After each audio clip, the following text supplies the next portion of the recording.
Hablemos. ¿Qué tal? Muy buenas noches, bienvenidos. Les saluda Claudia Palacios de nuevo. Estamos ya en Mejor Hablemos, hoy para conversar con el candidato a la presidencia por el Partido Centro Democrático, Iván Duque. Bienvenido. Claudia, muchísimas gracias. Un placer estar en tu programa. Estaba mirando las encuestas y pues a juzgar por los resultados, a segunda vuelta pasan Gustavo Petro y Sergio Fajardo. ¿No están ustedes cortos, no se quedaron cortos con la alianza que hicieron con Marta Lucía Ramírez y el señor Ordóñez? Yo veo esto apenas como cuando arranca el Tour de Francia. Vamos en el lote, cuando empiece la alta montaña, vamos a ver cómo nos vamos a escapar del lote. Pero mire, digamos que esperando las legislativas y cuántas curules saque cada partido, etcétera, uno lo que ve es que la coalición que se contrapone a ustedes, la de izquierda, podría tener más alianzas. En cambio ustedes, pues les queda Vargas Lleras, no sé cómo estará la cosa por ahí, y el Partido Conservador. Pero volviendo a hacer las sumas de la intención de voto, esa alianza sigue siendo más fuerte. Primero, yo me he definido con mucha claridad como una persona de centro. Y yo creo que este no es un tema de izquierda y derecha. Yo creo que aquí lo que se trata es de tener una gran capacidad de conectar todos los días con los colombianos y de generar una gran coalición ciudadana en torno a una serie de propuestas de futuro. No es solamente manejar esto con calculadora a ver quién suma más o quién suma menos. Aquí lo que se trata todos los días es de salir a recoger en la ciudadanía respaldos. Yo veo todavía un proceso que apenas está iniciando. Viene el proceso electoral de marzo, que va a tener las elecciones parlamentarias, y obviamente el Centro Democrático se va a consolidar como la principal fuerza política en el Congreso, y eso obviamente va a tener un impacto también en el resto de la carrera presidencial. ¿Usted de verdad cree que la gente lo ve como una persona de centro, representando lo que representa el expresidente Álvaro Uribe y además aliado con Alejandro Ordóñez? Claudia, primero, el Centro Democrático es un partido de centro y se ha definido siempre así. Nosotros hemos tenido una línea ideológica donde entendemos primero que la seguridad no es un tema ni de derecha ni de izquierda, es un valor democrático, es un bien público, donde el emprendimiento es fundamental para la generación de impactos sociales como los empleos formales. Y hay personas que sí, tratan de hacer la caricatura de dejar en la extrema derecha, utilizan esos términos, cuando claramente, primero en su gobierno y después en lo que hemos hecho en el Congreso, hemos sido un partido muy preocupado por la agenda social. Lo que fue la banca de las oportunidades, las familias en acción, los ciclos propedéuticos de ampliación pedagógica en el SENA, y en el caso de lo que hemos hecho desde el Congreso, yo le puedo decir, haber sacado adelante la ampliación de la licencia de maternidad, haber sacado adelante los nuevos formatos de pagar la educación universitaria de los hijos, la ley de desfibriladores, la promoción de las industrias creativas. Entonces estamos hablando de un partido que está preocupado por temas de futuro y que no está anclado en un debate de izquierda y derecha, sino proponiéndole al país cosas que impactan socialmente en beneficio de los colombianos. Usted habla de temas de futuro, pero fíjese que sus alianzas son, por ejemplo, con Pastrana, que representa el pasado, con Alejandro Ordóñez, que definitivamente no es una figura que se identifique o que la identifique mucho con el futuro. Quiero preguntarle por esa alianza con Pastrana. ¿Por qué? ¿No tiene maquinaria? ¿No tiene partido? ¿No tiene votos? Yo creo que primero las alianzas no se hacen solamente en función de números de votos o de calculadoras electorales. Con el expresidente Pastrana hay muchas cosas que nos unen. ¿Cómo qué? Nos une, por ejemplo, la visión frente al tema de seguridad. El Plan Colombia como política de Estado nació en su gobierno. La política de las familias en acción empezó en el gobierno de él, que fue un programa diseñado desde la Presidencia y Planeación Nacional, un programa de gran impacto social.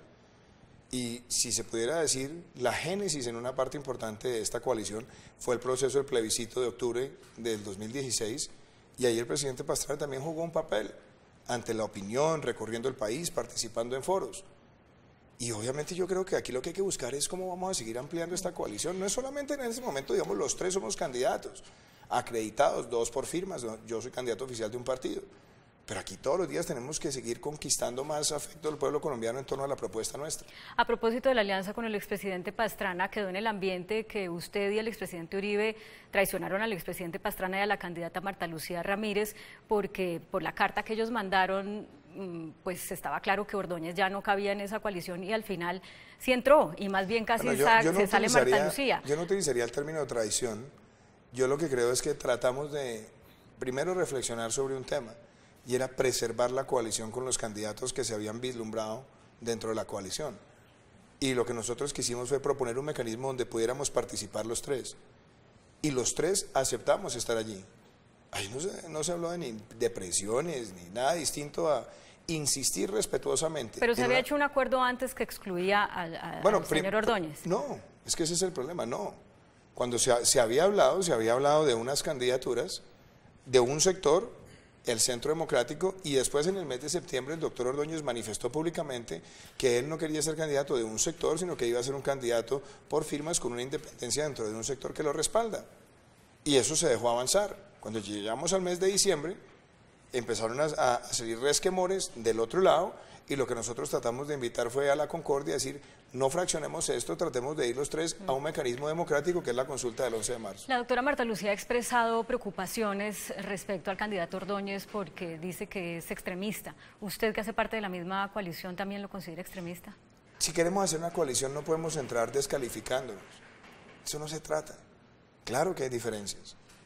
Yo no me quiero centrar en las diferencias de personalidad o de aproximación a temas, no, yo lo que me quiero centrar es en las propuestas. Yo hace 6 meses le presenté al país un libro que se llama Indignación, donde están mis propuestas que quiero para Colombia, que no están pensando en izquierda ni en derecha, sino en el futuro del país. Entonces yo me he dedicado a hacer una campaña con esas propuestas. Yo pasé un proceso dentro del partido y dije, yo no voy a decir nada con respecto a ninguna de las personas con las que voy a competir, porque además las respeto. Yo lo que quiero es ganar esto en franca lid y hacerlo sobre la base de cómo la ciudadanía se conecta con mis propuestas. Y pienso lo mismo ahorita. Voy a seguir recorriendo de aquí al 11 de marzo el país con mis propuestas y yo no voy a entrar a descalificar a ninguno porque a los dos los respeto. A propósito de propuestas, aquí estuvo el candidato Alejandro Ordóñez y dijo que él puede acudir a cualquiera de los mecanismos de participación popular que tiene la Constitución para preguntarle a la gente si quieren echar para atrás decisiones de la Corte como la adopción de parejas homosexuales, la adopción para parejas homosexuales. ¿Usted, si es candidato con esa alianza, promovería ese mecanismo? A ver, primero, yo creo que hay que valorar las cosas tal como son. La Constitución colombiana tiene un artículo que es el artículo 42, que tiene una definición muy clara de lo que es la familia. El que quiera cambiar eso, tiene que hacerlo a través de o un referendo, 8 debates en el Congreso, o hacerlo a través de una asamblea constituyente. Yo no voy a promover cambiar la definición del artículo 42. Yo no creo que ese sea el tema que hoy... Sí, pero ese no es el punto. El punto es echar para atrás una decisión de la Corte que permite la adopción por parte de parejas del mismo sexo. Ojo, porque es que la definición de la Corte tiene una particularidad. Primero, no es un fallo erga omnes, es un fallo de acción de tutela, que es para las personas involucradas en esa situación. Y tiene una particularidad, cuando hay o una madre o un padre biológico del menor, en cuyo caso lo que se trata es de compartir o no la patria potestad. ¿Para usted está bien esa decisión o haría algo para cambiarla? Pues yo creo que es una decisión que la respeto, ya la decisión está, y media un padre o una madre biológica. Dentro de esa convocatoria Asamblea Nacional Constituyente de la que ha hablado el Centro Democrático, como han hablado, por ejemplo, las FARC, entendemos que si ustedes llegan al gobierno, pues habrá una Asamblea Nacional Constituyente. Para hacerle la pregunta, quiero saber si eso es claro o no. Yo no me he casado con una constituyente. Yo creo que hay unas modificaciones que se pueden hacer en el marco del Congreso, son mucho más ágiles, son mucho más efectivas y a veces creo que son mucho más deliberativas y creo que tienen una gran ventaja y es que por eso nosotros esperamos consolidarnos como la principal fuerza política del Congreso, para poder tener un margen y consolidarnos en una coalición amplia y poder hacer estas modificaciones que están bien pensadas en torno a las cosas que creemos de los acuerdos que se deben modificar. ¿Bajo qué escenario entonces un gobierno suyo convocaría una Asamblea Nacional Constituyente? Yo creo primero, las asambleas constituyentes hoy en Colombia, como están definidas en la Constitución, toman mucho tiempo. Primero, tienen una cantidad enorme de requisitos para ser convocadas. Segundo, toman demasiado tiempo.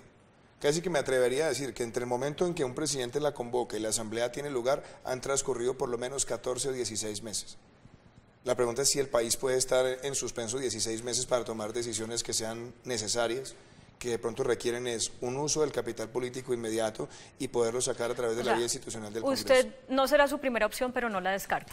Es que yo creo que no se pueden descartar porque para eso están contempladas. Si uno quiere modificar la Constitución, lo puede hacer vía referéndum, lo puede hacer vía Congreso, lo puede hacer vía constituyente. Uno no puede cerrarse la banda de decir ninguna, o una, o dos. No, yo creo que las tres son herramientas a la disposición del gobernante. Pero si me preguntas a mí, yo diría cualquier modificación es preferible tramitarla a través del Congreso. No me quedó claro y quisiera escuchar la respuesta clara de la pregunta anterior. Para modificar la decisión de la Corte sobre adopción de parejas del mismo sexo, usted no va a convocar es que yo creo, un mecanismo de Claudia, participación popular. Vuelvo y digo, es que no se puede convocar un referendo, una constituyente para derogar un fallo intuito persona basado en la defensa de un derecho fundamental donde hay un padre o una madre biológica. Bueno, pero en resumidas la respuesta es no, porque para el Pero candidato claro, Ordóñez la respuesta bueno, fue pues sí. él podrá decir sí, yo lo que digo es la viabilidad es lo que la ley y la Constitución permiten.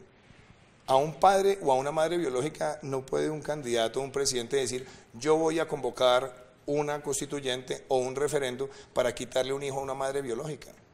Eso, yo no le veo a eso ningún sentido. O sea, eso que está proponiendo el candidato Ordóñez sería ilegal, Bueno, pues iría contra el... Sí, yo no escuché la entrevista, me estás hablando de lo que él respondió y claramente frente a lo que él respondió, respetándole su opinión, yo no le veo ninguna viabilidad jurídica. Yo soy muy claro en de respetar la definición de familia que tiene la Constitución colombiana en su artículo 42 y no voy a ser un presidente de la República que va a modificar ese artículo. Bueno, hablemos ahora de la edad de pensión, porque me llamó la atención que usted hace unos días dio unas declaraciones en las que dijo que no, que se compromete a que en sus 4 años de gobierno, Correcto. si es elegido, no sube la edad de pensión. Lleva la DIAN tratando de obtener más recaudo por miles de formas y no lo logra, no logra las metas. ¿Cómo se puede asegurar a la gente que no se va a subir la edad de pensión a costa de traer más recaudo si eso es tan difícil? Primero, el tema de la edad de pensión no es para recaudar más necesariamente.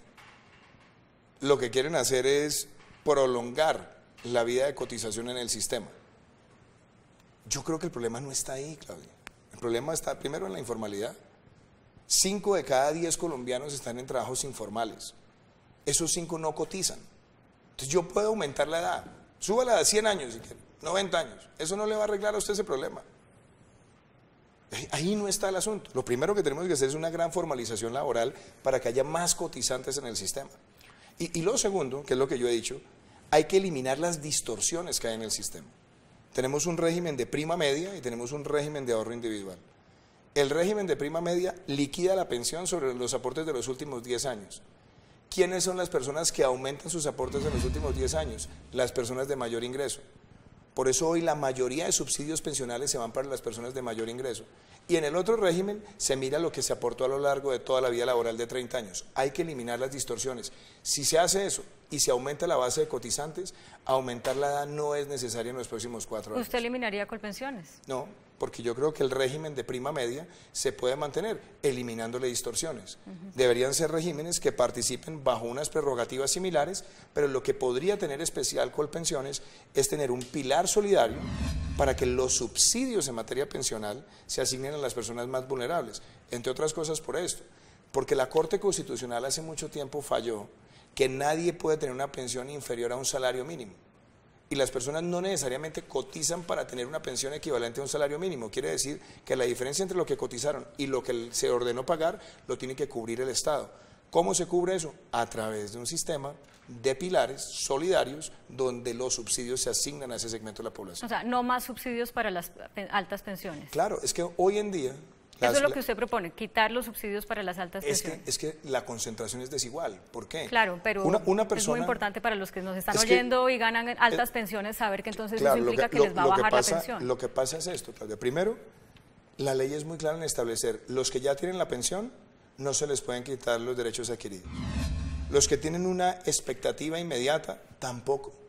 Uno tiene que establecer unas cortes. Expectativa inmediata es a cuántos años de la pensión. Hay por ejemplo, decisiones judiciales que hablan de 3, otras que hablan de 5 años. Yo lo que digo es, pongámonos de acuerdo en un corte. Es más, yo se lo digo, yo estoy dispuesto, a ser el primer colombiano que acepte esa transición y tomar como referencia la edad mía, que son 41 años. Estamos a 25 años, 20 años de podernos pensionar. Hagamos una fecha de corte, pero hagámosla sobre la base de que lo que los dos regímenes permitan para la liquidación sea lo que hicimos a lo largo de toda la vida laboral. Hoy en día, el Estado se gasta 38 billones de pesos al año para cubrir el déficit pensional. Y resulta que el 50% o más de los subsidios para las pensiones se están yendo para el 20% de mayor ingreso de la población colombiana. Bueno, cuando regresemos de comerciales vamos a concluir este tema de las pensiones y vamos a oír algunas preocupaciones de la gente en la calle acerca de cómo sería un gobierno del Centro Democrático enfrentando la seguridad urbana, ya no la seguridad de las grandes organizaciones criminales, sino esa seguridad urbana que tanto nos está afectando, y cómo trataría a los venezolanos que están llegando al país. Continuamos con Mejor Hablemos. ¿Qué propone usted y qué va a hacer con la inseguridad que hay ahorita? Primero acá en el país y ahora también en el tema de los venezolanos en Colombia, porque pues también nos están quitando, creo yo, ¿no? Fuentes de empleo a los colombianos. La seguridad y los venezolanos, ¿cómo la enfrentaría su gobierno? Frente al tema de los venezolanos, yo quiero decir una cosa. Venezuela por muchos años acogió a los colombianos. Les dieron empleo, los recibieron en su territorio, y yo creo que hoy nosotros no podemos darle la espalda a los venezolanos. Nosotros tenemos que facilitar medidas migratorias, pero he dicho una cosa también públicamente. Colombia no puede ser el único país que absorba una crisis humanitaria con gran impacto migratorio. Si yo soy presidente de Colombia, no espero serlo, quiero convocar a varios jefes de Estado de América Latina y buscar una respuesta multilateral para que entre varios países podamos amortiguar esos flujos migratorios con visas temporales, con políticas claras, mientras se da una transición también en Venezuela. Según Migración Colombia hay 550.000 venezolanos en el país. Pueden ser más, por supuesto. Sí, pero ¿cuántos en realidad cree usted que el gobierno colombiano está en capacidad de ayudar, de brindarles salud, educación, empleo, etcétera? Es difícil decirlo, Claudia. Yo estuve en un debate en el Congreso hace 2 años y hace 2 años alerté sobre lo que iba a pasar. Fue un debate que convocó el representante de la Cámara, Federico Hoyos, y claramente lo que dije es, en 2 años vamos a tener acá más de 400.000 o 500.000 venezolanos. Ahora, ¿hay que buscar una respuesta? Sí. ¿Hay que buscar una respuesta humanitaria? Sí, pero además con una condición, Claudia. Hay muchos de los que están llegando que son hijos de colombianos en Venezuela que no han normalizado su situación migratoria, pero son colombianos. Y a ellos no se les puede negar la salud, el régimen subsidiado no se les puede negar. Entonces tienen que normalizarse y recibirlo. Ponle que de los 500.000, no me atrevería a decir qué cifra es, hay un número importante que son hijos de colombianos que nacieron en Venezuela y que están en proceso de normalización migratoria, en cuyo caso hay que garantizarles el acceso al régimen subsidiado. Presidentes reciban a venezolanos. No, hay que tener un paquete de atención. Y hay que pedirle a otros jefes de Estado que también contribuyan, como ha ocurrido en muchos lugares del planeta. Cuando ha habido crisis migratorias en otras regiones del mundo, las respuestas muchas veces han sido multilaterales. O se hacen con otros estados, o se hacen unos campamentos de refugiados donde trabaja Naciones Unidas. Afortunadamente no hemos llegado todavía a esa situación, de pronto vamos a tener que llegar a eso y Naciones Unidas va a tener que ayudarnos. Pero yo digo, inmediatamente necesitamos tener una disposición de recursos en el régimen subsidiado de salud como mínimo para una atención básica de esas personas. La persona que hacía la pregunta empezaba planteando la preocupación de seguridad. Algunos la están vinculando a la presencia de venezolanos, pero la seguridad urbana, al margen del impacto que los venezolanos puedan estar teniendo en ella, está en el primer orden de preocupación de los colombianos. ¿Ustedes sacarían, si llegan al gobierno, el ejército a las calles, por ejemplo? Es que yo creo que a mí no me parece que esa es una buena medida. No me parece por lo siguiente, porque el ejército no es bueno en funciones policivas. No están entrenados para funciones policivas. El ejército no está entrenado para hacer capturas en espacios urbanos.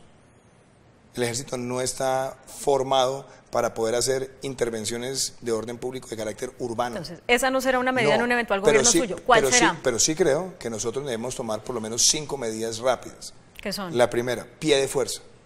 Hay que normalizar la situación de pie de fuerza. Una ciudad como Bogotá está quedado por debajo del promedio nacional de densidad. ¿Aumento en cuánto? Yo creo que a Bogotá le faltan por lo menos unos 3.000 o 4.000 policías más. Si usted llega a ser presidente, ¿en cuánto tiempo le va a dar a Bogotá esos 3.000 o 4.000 policías? Pues es que yo creo que tienen que hacerse primero de común acuerdo también con el distrito. Hoy Bogotá debe tener alrededor... El distrito feliz de recibirlos, pero... Sí, pero es que tienen que financiarse entre las dos fuentes. Bogotá debe tener hoy 18.000 policías. Descarta 5.000 bachilleres para hablar donde está realmente la cobertura profesional. Deben quedar aproximadamente unos 1.000, 1.500 que están o en transición o en licencias. Bogotá debe tener aproximadamente unos 13.000 policías, divididos en turnos. 3 turnos, sí. Entonces, eso obviamente reduce sustancialmente la densidad. Hay que buscarle a Bogotá esa normalización, pero hay que hacerlo también con dotación. Bogotá era una ciudad que tenía menos de 2.000 radioteléfonos hasta hace muy poco. Chalecos antibalas eran solamente 600. ¿Qué más haría usted? Porque eso dotación, pie de fuerza. Tercero, hay que volver a fortalecer las redes de cooperantes en el país. Y para eso se necesita la denuncia electrónica que permite la georreferenciación del delito para saber a qué hora se presentan, cómo se presentan y establecer cuáles son los patrones, y obviamente con la cooperación ciudadana tener fortalecimiento de la inteligencia para infiltrar las unidades de crimen organizado y desmantelarlas. Y obviamente hay que tomar unas decisiones de carácter preventivo también, los aceleradores del delito. Bogotá es una ciudad donde el 50% de los homicidios ocurren entre viernes y domingo. Hay que saber dónde se están presentando y cuáles son esos aceleradores. Hay unos temas relacionados con consumo de drogas, otros con consumo de alcohol, que perfectamente se pueden tratar de minimizar. Y quiero decir una cosa también, Claudia. Hoy se necesita en la ciudad de Bogotá tener una gran capacidad de acción inmediata. La distribución de las URIs para reaccionar ante las capturas en flagrancia se han quedado débiles. Muchos policías les toca por lo menos pensar en un concepto de unas URIs menos grandes en tamaño, pero mucho más efectivas para que las capturas se puedan hacer y se lleve rápidamente el capturado y se ponga a disposición de un juez.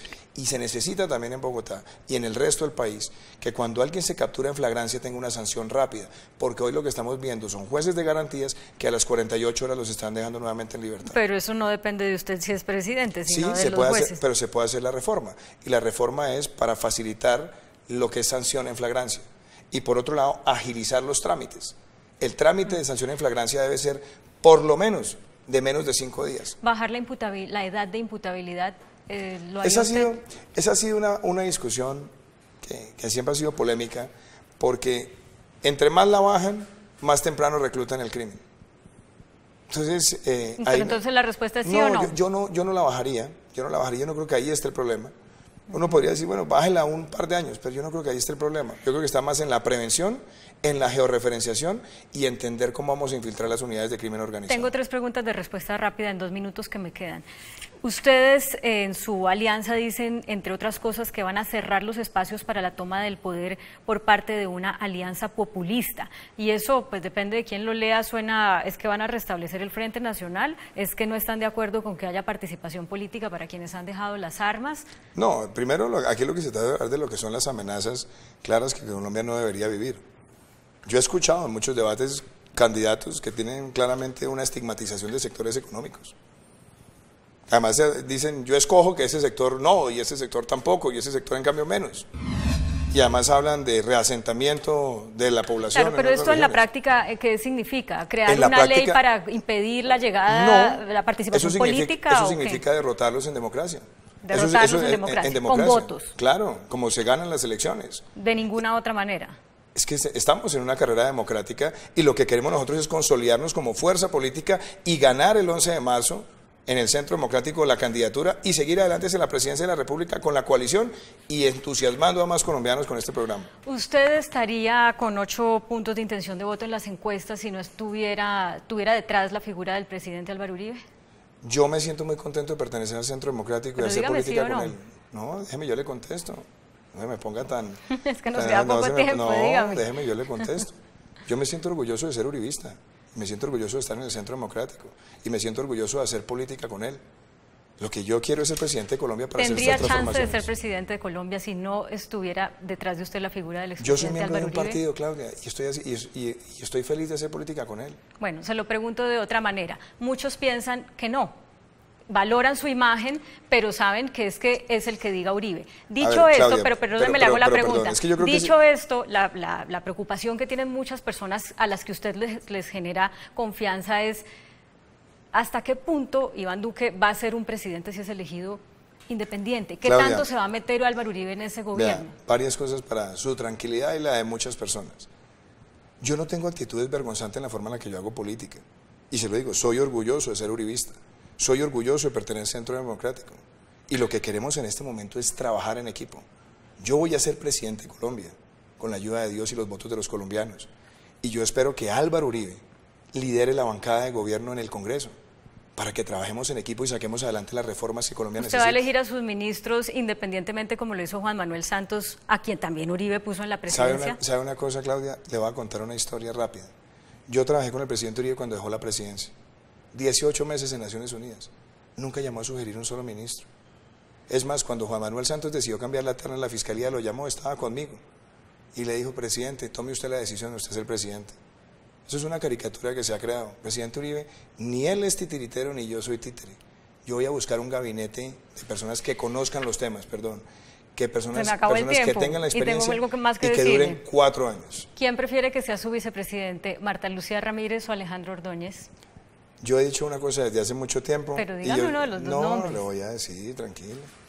Yo he dicho desde hace mucho tiempo que quiero que mi fórmula de la vicepresidencia sea una mujer. Entonces, Marta Lucía Como Ramírez. estamos ahora en un proceso electoral, en la consulta, debo guardar prudencia. Pero mi deseo, desde hace mucho tiempo, cuando empecé esta carrera, es que mi fórmula de la vicepresidencia sea Última una pregunta, mujer. ¿y usted de quién preferiría ser vicepresidente? ¿De Marta Lucía Ramírez o de Alejandro Ordóñez? Yo soy candidato a la ¿De presidencia, quién no a la preferiría vicepresidencia. ser vicepresidente? Yo soy candidato a la Tienen una presidencia. alianza y el que saque la segunda votación va a ser el presidencia, vicepresidente. no a la Puede ser vicepresidencia. usted. ¿A quién prefiere de presidente? Yo gano el 11 de marzo y después le contesto esa pregunta. Bueno, vuelva para que sigamos conversando porque se muchas quedan gracias. muchos temas entre el tintero. A ustedes muchas gracias por acompañarnos. Esto fue Mejor Hablemos. Los dejo con un adelanto de la caricatura de Matador que será publicada mañana en El Tiempo Impreso y en eltiempo.com. Buenas noches.